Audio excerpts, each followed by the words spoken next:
नमस्कार शेतकरी मित्रांनो, होय आम्ही स्मार्ट शेतकरी या यूट्यूब चॅनलमध्ये आपल्या सर्व शेतकरी मित्रांचे हार्दिक अभिनंदन, तसंच कुक्कुटपालकांचे हार्दिक अभिनंदन। कमर्शियल कुक्कुटपालन करणाराचं व्यवसाय चांगलं चालायला लागलं। या संकल्पनेतून आम्ही आता इथं एक 10 एकरावर असा प्रयोग केला आहे की शेवग्याच्या शेंगा आहेत त्याचा कुट्टा करून घातला, ह्यातला 80% कुट्टा खाते ती। त्याच पद्धतीनं इथं पपई आहे, ही पपई आणून टाकली तर पपई खाते ती, पेरू खाते ती, आंबं खाते ती। खाद्यावला खर्च आपला जवळजवळ 80% कवर होतो, 20% खर्च राहतोय। तरी पण प्युअर देशी कोंबड्याचा इथं 300 कोंबड्या येतात आपल्या, वाढवत जाऊन आपण 5000 करण्याची आपली संकल्पना आहे। ह्या 10 एकरात मधोमध एक विहीर आहे, ह्या विहिरीवरनं पाणी इथं येतंय, पोल्ट्रीचं बघतंय। कुक्कुटपालनातनं सुद्धा आपल्याला उत्पादन खर्च आपला 80% मॅनेज झाल्यामुळे उत्पादन खर्च आपला 20% राहिला, त्याच्यामुळं येणारा नफा आहे ह्यो 80% आपल्याला शिल्लक राहतोय। अंडी घालायसाठी आपली जुन्या घराची कौलं होती, त्याचा एक स्क्वेअर बनवला आहे, त्याला तारनं बांधलंय आणि त्याच्यात बुसकाट भरून ठेवलंय, त्याच्यात ही कोंबड्या अंडी घालते त्या। टोटल कोंबड्या सगळ्याच्या सगळ्या संध्याकाळी ह्या शिडीवनं जाऊन वर बसते त्या, आणि खर्च आपला शून्य आहे। त्याच्यामुळं आपल्याला मिळणार आहे तो नफा आहे सगळा। त्याच्यामुळं जरी उत्पन्नात घट आली एखाद्या नैसर्गिक आपत्तीनं तरी त्याचं काहीही वाटत नाही, कुठल्याही खर्चाचं टेन्शन येत नाही, मनाला समाधान राहते। नमस्कार शेतकरी मित्रांनो, होय आम्ही स्मार्ट शेतकरी या यूट्यूब चॅनलमध्ये आपल्या सर्व शेतकरी मित्रांचे हार्दिक अभिनंदन, तसंच कुक्कुटपालकांचे हार्दिक अभिनंदन। होय माझं नाव भरत नारायण जगताप, मुक्काम पोस्ट कोतीस, तालुका कडेगाव, जिल्हा सांगली। आज आपण काय झालं आहे, शेतकऱ्याचे प्रत्येक ग्रामीण भागात पूर्वी काय होत होतं, प्रत्येक शेतकऱ्याच्या घरी 2 जनावरं, 2 शेळ्या आणि 10-20 कोंबड्या असायच्या। त्या शेतकऱ्याच्या कुटुंबाचं त्याच्या अंडी मटण ह्याचा खर्च भागत होता। पण आज ग्रामीण भागाचं सुद्धा शहरीकरण झालं आणि कुक्कुटपालन, गोपालन, म्हैसपालन ही व्यवसाय जवळजवळ बंद होत आलं का? त्याचं कारण काय तर हिंस्र प्राण्यामुळं, मुंगास, बोकं ह्याच्यामुळं कुक्कुटपालन कुठं ग्रामीण भागात सुद्धा आता बघायला दिसेना।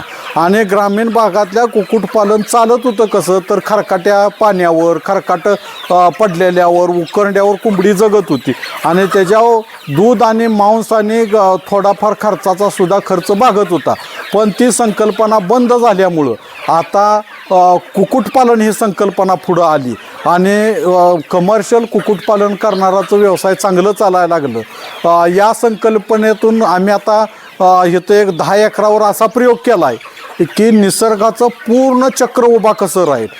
निसर्गाचं चक्र उभा राहील म्हणजे आपण समजा आपल्या आंब्याची बाग आहे, पपईची बाग आहे, पेरूची बाग आहे, शेवग्याची बाग, ही सगळी मिश्र फळबाग आहे। आणि ह्या मिश्र फळबागत खराब होणारी पपई, खराब होणारा पेरू, खराब होणारा आंबा, शेवग्याचा पाला ह्यो मात्र होऊन जात होता। त्याच्यावर आपण डोक्यात संकल्पना घेतली की ह्याचा सदुपयोग करून घ्यायचा असेल तर आपण कुक्कुटपालन केलं पाहिजे।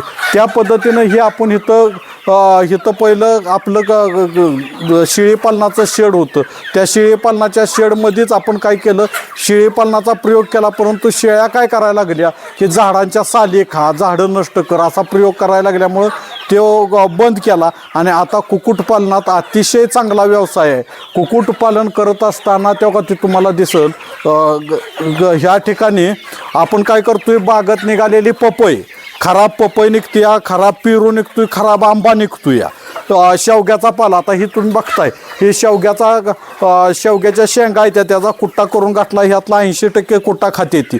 त्याच पद्धतीनं इथं पपई आहे, ही पपई आणून टाकली तर पपई खाते ती, पेरू खाते ती, आंबं खाते ती। आणि ह्या आपलं 40 बाय 100चं शेड आहे, त्याच्यातच आपण 2 टोल्या खत आणून टाकलं, तिथं खतात गांडूळं तयार होते ती, जीवाणू तयार होते ती आणि कोंबड्या त्या खतावर बी जगते त्या। जरी आपल्याला कुठं काम असलं धंदा असला बाहेर गेलो आपण तर सगळ्या कोंबड्या शेडमध्ये घालायच्या आणि बाहेर जायचं. त्याच्यामुळं खाद्यावला खर्च आपला जवळजवळ 80% कवर होतो, 20% खर्च राहतोय तरी पण. मग त्याला भराडलेली मका आपण देतोया, भराडलेली मका, पाणी प्याला भांडी ठेवले ते ह्याच्यात ही छोटासा कुक्कुटपालनाचा व्यवसाय चालू कर. प्युअर गावरान देशी कोंबडी, प्युअर देशी कोंबड्याचा इथं 300 कोंबड्या येतात आपल्या.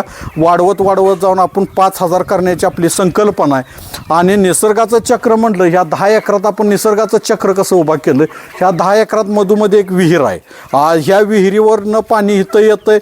पोल्ट्रीचं बघतंय, 7-8 गाया येत्या, देशी म्हशी एक आहे, देशी गाया 2 आहेत त्या, जर्सी गाया 3 आहेत त्या. ह्या गाया काय करते त्या बागेतलं तण खाते त्या, मोठं राहिलेलं बारकं तण फुटून आलं येणारं कोंबड्या खाते त्या. कोंबड्याचं खत बागेला पडतंय आणि गायांचं खत बागेला पडतंय. आणि स्वयंपूर्ण निसर्गाची स्वयंचलित स्वयंस्फूर्तीनं चालणारी निसर्गाचं चक्र इथं उभा करण्याचा आपण प्रयत्न केला. कुक्कुटपालनातनं सुद्धा आपल्याला उत्पादन खर्च आपला 80% मॅनेज झाल्यामुळे उत्पादन खर्च आपला 20% राहिला. त्याच्यामुळं येणारा नफा आहे ह्यो 80% आपल्याला शिल्लक राहतोय.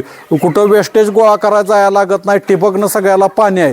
ठिबक खाली गांडूळं तयार होते, ती शेणखत पडलं, कोंबडी खत पडलं की त्यातनं गांडूळं तयार होते, ती गांडूळं कोंबड्या खाते त्या, परत गवत कोंबड्या खाते त्या. आणि ह्याच्यातनं ही कुक्कुटपालनाचं 80% खाद्याचा खर्च कमी झाल्यामुळे हे कुक्कुटपालन अतिशय फायद्यात चाललं आहे. 300 कोंबड्या आहेत आता. ही पिल्लं आपण घरीच कोंबड्या बसवल्या आणि एका कोंबडीपासून 15-16 पिल्लं काढून ह्याच्यात आणून सोडतोया. आणि ह्याच्यात सोडल्यानंतर ह्या कोंबड्या बागत दिवसभर, आता तुम्ही बघितलं असेल की परत काय केलं आहे आपण ह्यासने अंडी घालायसाठी काही असं केलं आहे. अंडी घालायसाठी आपली जुन्या घराची कौलं होती, त्याचा एक स्क्वेअर बनवला आहे, त्याला तारनं बांधलं आहे आणि त्याच्यात बुसकाट भरून ठेवलं. त्याच्यात ही कोंबड्या अंडी घालते त्या. आता इथं तुम्हाला दिसल ह्या कोंबड्याने अंडी घातलेली. मग ह्या कोंबड्या अंडी घालते त्या कौलातनी.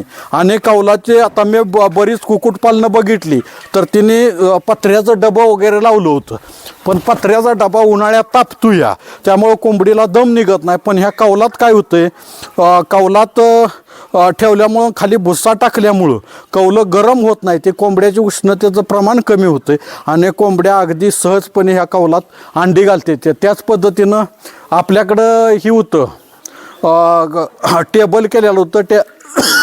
जर समजा वारं आलं काय आलं तर कोंबड्या काय करते त्या बाहेरनं भार उडीतून ह्या टेबलाखाली बसते त्या. त्याच्यामुळं त्यांचं ऊन वारा पाऊस यांच्यापासून संरक्षण होतं. त्याचबरोबर संध्याकाळी तिथं एक शिडी लावली आपण आणि तिथे एक शिडी लावली आणि कोंबड्यासनी पूर्ण बसाय वर केलं. टोटल कोंबड्या सगळ्याच्या सगळ्या संध्याकाळी ह्या शिडीवरून जाऊन वर बसते त्या. आणि वर बसल्यामुळं जे व्हेंटिलेशन म्हटलं जातं किंवा स्वच्छ हवा त्याला मिळायला पाहिजे प्रत्येक कोंबडीला, तशी वर बसल्यामुळं सुट्ट बसल्यामुळं जे प्रसार होणारं रोग आहे ती, ही प्रसार होणारं रोग थांबते ती.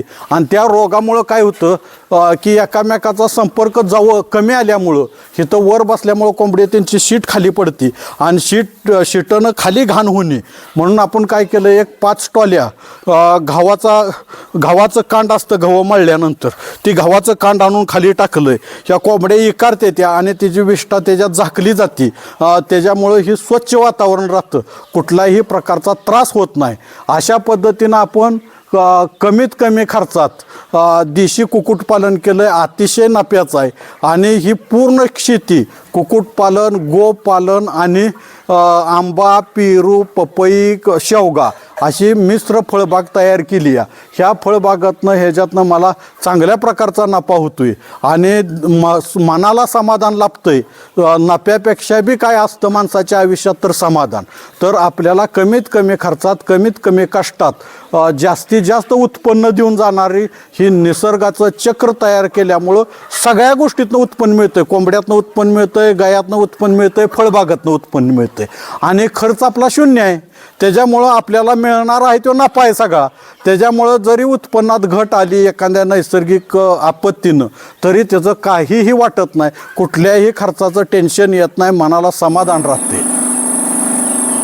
शेतकरी मित्रांनो, कुक्कुटपालन करत असताना आपल्याला वेस्टेज भाजीपाला आहे किंवा कांदा आहे, बटाटा आहे, हे जर कोंबड्याला घालायचं असेल तर काय होतं, कोंबडीला जर अखंड आपण काय टाकलं तर एक कोंबडी घेऊन पळतील, त्याच्या मागे 20 कोंबड्या धावते त्या आणि मग त्यांची भांडणं लागते. त्यासाठी काय करायला पाहिजे, तर आपण ही एक मशीन आणलं आहे 9,000 रुपयाला.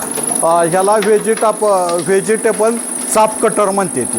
ह्याच्यात असं वरनं टाकलं की ह्याचं तुकडं होऊन बाहेर बारीक येतं आणि ही कोंबड्याला जर टाकलं तर ह्याचं लहान तुकडं झाल्यामुळं काय होतं, कोंबडी एकामेकाच्या मागं पळत नाही आणि ती खाण्यात गुंतती आणि खाण्यात गुंतल्यामुळे एकामेकाची भांडणं लागत नाही, ती एकामेकाची पकं ओढून पिसं काढण्याचा प्रयत्न करत नाही ती. तर अशी मशीन ज्याला 200, 300, 400, 500च्या वर कोंबड्या करायच्या त्या, अशा प्रत्येक शेतकऱ्याकडं असं भाजीपाला चाप कटर असणं गरजेचं आहे. हे चाप कटरची किंमत जरी गेली तर तुमचा भाजीपाला कांदा अक्कन टाकला तर कोंबडी खाऊ शकत नाही, पण असा तुकडा केल्यानंतर अतिशय चवीनं खाऊ शकते. अशा प्रकारे मी ही कोंबड्याची मुलाखत देतोय. अशा प्रकारे तर तुम्ही जर केलं तर तुम्ही बी शेतकरी सुखी व्हावा हीच एवढी या व्हिडिओच्या माध्यमातून आवाहन करतो की अशा प्रकारचं कुक्कुटपालन करा, गोपालन करा, बाग लावा आणि सगळ्या शेतकऱ्यांनी सुखी व समृद्ध व्हा.